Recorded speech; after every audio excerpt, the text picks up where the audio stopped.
Thank you. We have another question, which is a question for Mary, Okay. asking what is her favorite song, and in other words, where can we find Mary in music for inspiration? I just heard get down on it, get down on it. I know it's Peter over in the corner. Isn't that like a 70s song?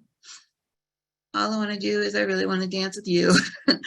What song is that? Mary likes it too. The first song I heard, the first thing I heard was Amazing Grace.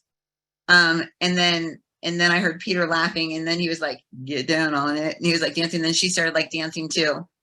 And then she looked at him all stern and he stopped. And then she looked at me and she goes, you can hear me in all music. She says the note that she travels on is A. That's what she channels through me on.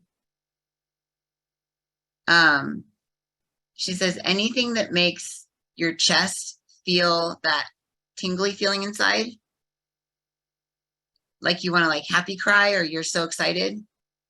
She says that that's the frequency that she brings into the planet. It's like an excited, it's a controlled, excited, stern, proud, like exuberant, like, but not too much.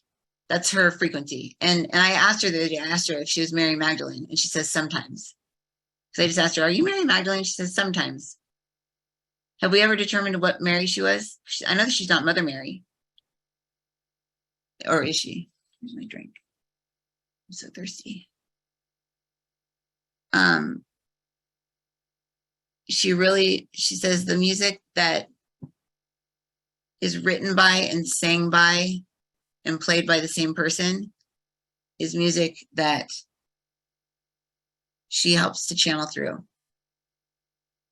Because if it's written by somebody different and then sang by somebody different and then played by somebody different, it combines too many fields and it doesn't give an authentic channel from the angelic realm, which is where she chills out at.